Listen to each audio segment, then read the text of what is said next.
Hi there. Welcome back. How are you feeling, beautiful soul? Is there anything stirring inside of you now as you're listening to these gorgeous videos with all this release? I just remembered as I was finishing off the previous video, the day that my beautiful friend from New Zealand had mentioned Love in Disguise and my sister's name. She kept telling me she kept hearing this name, but she didn't know anyone of that name. So she was asking everybody, and I was the last person that she was going to ask before giving up. Why is this name in her field? You know, what does it mean? And so I sent her a message back saying, that's my sister's name, right? But then I sat with it, and this is what I had forgotten, and that whole vision just came back to me now. I was sitting with it. I'm sitting with her name, my sister's name. And as I'm sitting with her name, I could see her. I was picturing her as I remember her, because I haven't seen her for about 10 years now. And I could see my sister standing there as I was imagining her, because I was asking for the message to come through. What is the message, about her? I could feel something trying to come through. And as I'm sitting there, I've got her name, I'm waiting. I have her image, her human form. And all of a sudden, she turns into this black. Now, I keep hearing the word angel. Let's go with that word. And I'll try and describe it. So she's now in this black form. All of it, her face, everything is just this blackness, black, like the sky, but without the stars. And long black hair, a long black gown. Everything's black, even her skin is completely black. Her arms. It's a long flowing gown that had like layers as it goes down. Black wings, huge black wings behind her. And then there's an energetic feel to it, like this black is light energy. It's not solid matter like we see, ourselves here. So it was like this beautiful, energetic representation, what I was seeing. This is usually what I get. It's a representation of what I'm seeing. So beautiful black wings, gorgeous. All of it looked beautiful. There wasn't anything there that I thought, just because it showed up as black, I didn't feel anything negative about it. But all of a sudden I had this awareness as I'm looking at it.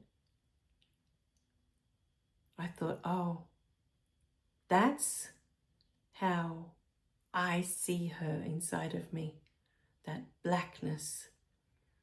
That's all my judgments about her. That's all my interpretations about her, all the things I have felt, all that resentment, all the everything, every thought that I've had about her, every rejection, everything is how that manifests in my vision.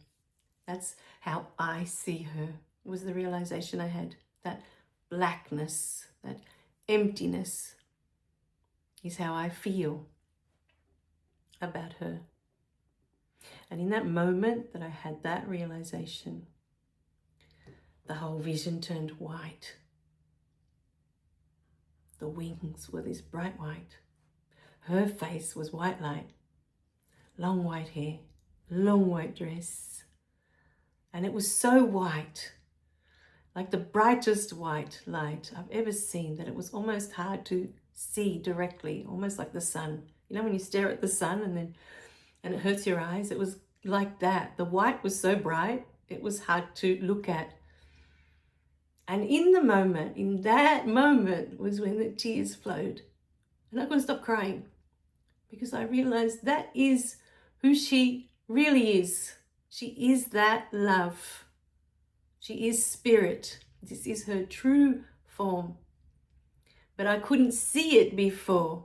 I couldn't see it because of what I had decided about her already, that she was all of this other stuff in the way. Manipulative, because always manipulating my mum, you know, to create these scenarios, to prove to my mum that she's not perfect. Can't you see, mum? She's not perfect. It was just her way of saying, stop comparing me to her. I don't want to be her. I am not her. I'm always in her shadow. I don't want to be in that shadow anymore. And so, you know, in that moment, I could just see everything she'd been through, how she felt, you know. I was shown all of that. I feel like I was shown from so little. There's so many photos of her crying from so little, you know, whereas all my photos as a little one, I'm always smiling, I'm always happy, I'm always and I think it was that she loved me so much, she was willing to come in and be my shadow for her whole life. You know, that is love right there. That is love, love in disguise.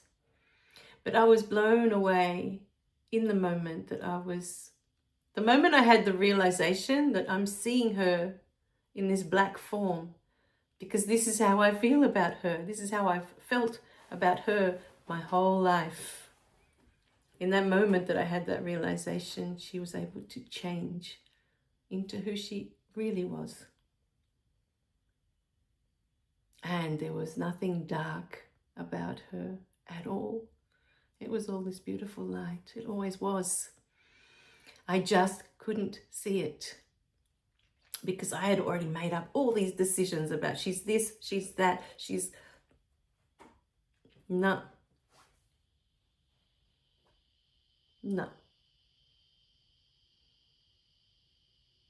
And for a long time, it was like, I don't have a sister. I convinced myself I don't even have a sister. I should have been an only child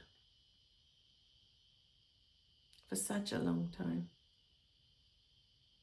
And I was so embarrassed, you know, this was coming up yesterday. I was so embarrassed by the pattern of my parents. You know, that this, you know, they'd get offended with relatives and spend years not talking to them. And in my mind, it was like, but just pick up the phone. I'm sure it's not like that. You know, it's like, you've made up your mind about this, but you haven't talked to them about it. And maybe to them, it's not like that. But you don't even give them a chance. You just decide you're offended and you don't want to talk to them anymore and cut them off. And I grew up with this pattern in my home. And every time I would sit there and go, this can't be right. You don't even give the other person a chance. And maybe that wasn't the intention. You don't know because you don't ask them. You just assume. You just assume. And so you've stopped talking to them now. And we all get affected. I wasn't allowed to see my cousins. And we were close. But we would all be affected. And I was so ashamed of this pattern. You know, because years later, they'd be like, oh, great, we're all good again. I was, what was that all about? You just wasted 5 years of not talking to them because they just said something that just rubbed you the wrong way. And now it's like, oh, you know, let's get offended. Let's not talk to them anymore. In my mind, it made no sense. No sense. And so when I got older and I met my first partner, I couldn't wait to get married so that I could change my surname. Because I thought, as soon as I get married, I'm going to do things differently. I no longer have to be a part of all that craziness. You know, to me, that was insanity. You can't know what's going on in someone's mind, in someone's heart. We don't know. You know, you might just assume, oh, they just hung up on me. You don't know. They could be having a heart attack on the floor now and you wouldn't know because, oh, they hung up on me. How rude. I'm not talking to them now for 4 years. It's insanity. You know, you don't know if that person's going through something emotionally, internally. And that's how it came out. You don't know because you didn't ask. You just assume, oh, it's got to do with me. It's personal. That's it. I'm not talking to them anymore. You know, for me, it was just, there's always a reason for people. There's always a reason. You don't just cut people off for no reason, you know, unless it's mutual. Oh, okay, we've outgrown our paths. I'll go my way, you go your way, and we'll just, okay. It happens, especially when you're growing spiritually, you'll find it happens more and more and more. As you elevate, as you evolve, you'll find the people that can't keep, you know, aren't going on that path. It's not they can't keep up with you. It's just, it's not their path. And so you will tend to walk separate paths. It just happens. But it's not because, oh, I'm offended because you said that, and oh, you must think that of me, and well, you know, I'm not having that. So that's it. You're going to call me and you're going to, I'm not answering. I'm done. I mean, that's what they're doing to me right now. But the funny thing is, what's been coming through a lot lately is that it was my rejection that they're reflecting back. I rejected them. And the more I think of it, now that I think of the surname, I was ashamed to have their surname, embarrassed, because of how they go through life, you know, doing these things that to me made no sense. I didn't want to live like that. I don't want to carry that name, you know. It was like, I don't want to be a part of all that. It's like a circus, you know. To me, it made no sense. To them, it makes perfect sense because they're still doing it, you know. They've decided now I'm the one they're not talking to. So,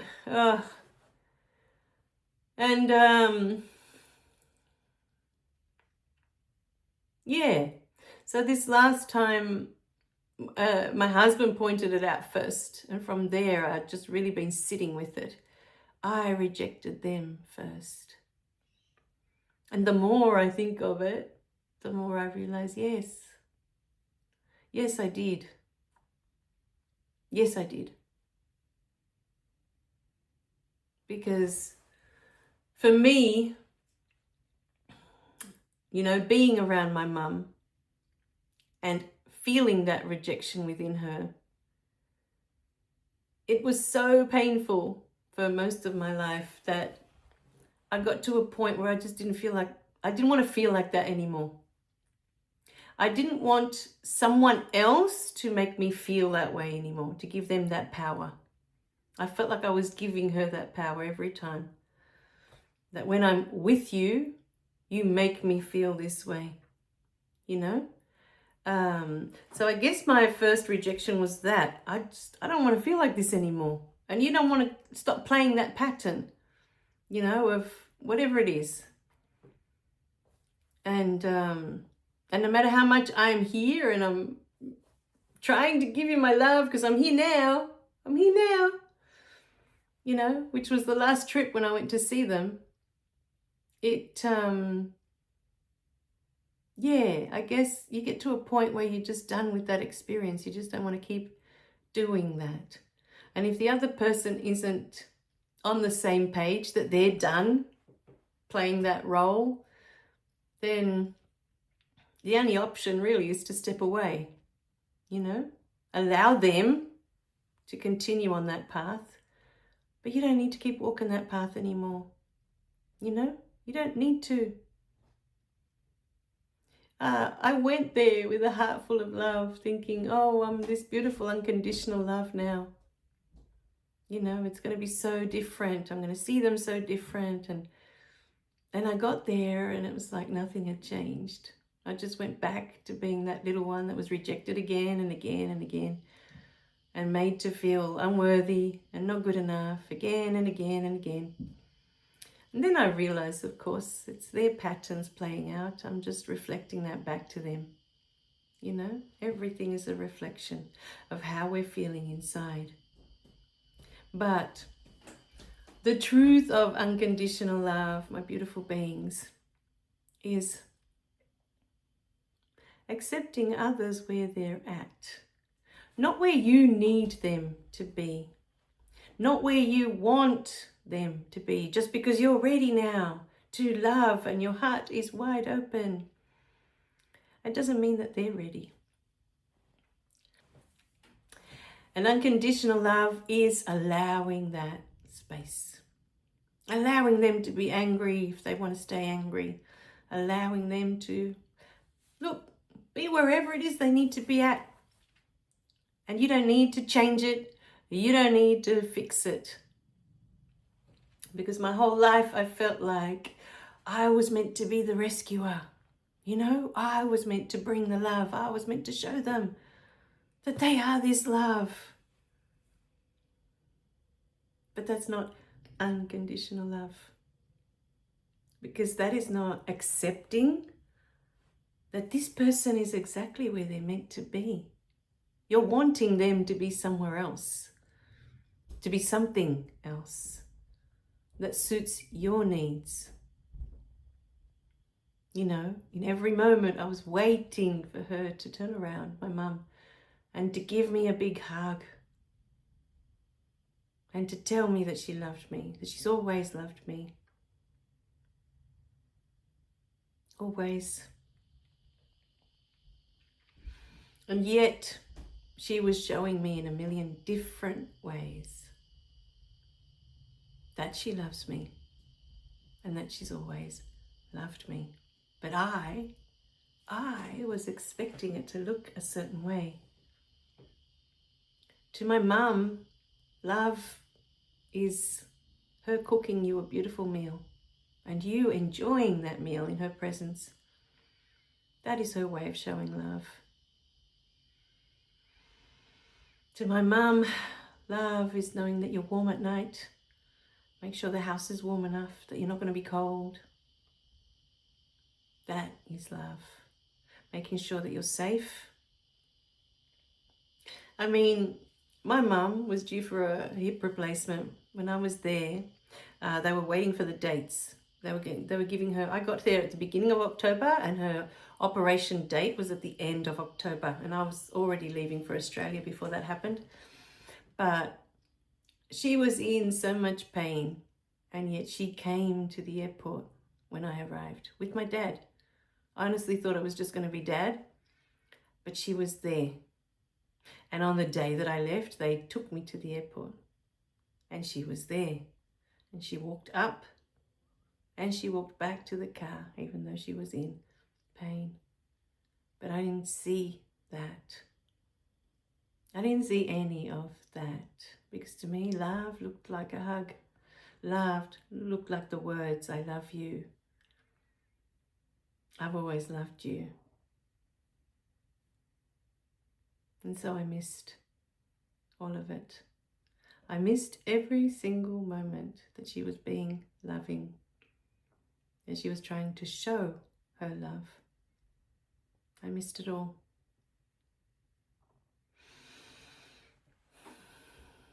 Because we're expecting it a certain way. Love in disguise. What if love is all there is? It is manifesting in every moment. What if we could be present to that love instead of expectations of it needs to look this way or it needs to look that way for me to feel loved. See, this is our needs.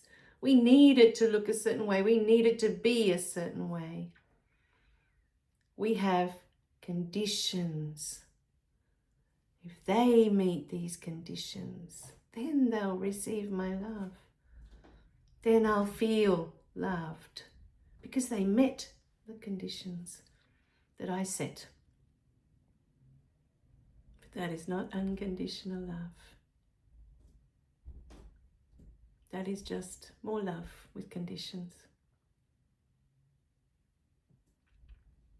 So, my beautiful beings, is today the day that your heart gets to crack wide open?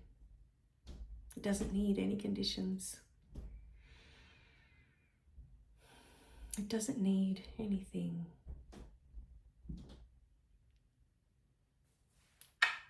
We love you guys. Remember to click like and subscribe so you don't miss any of the messages. We love you dearly. And we'll see you in the next video. Okay? Bye for now.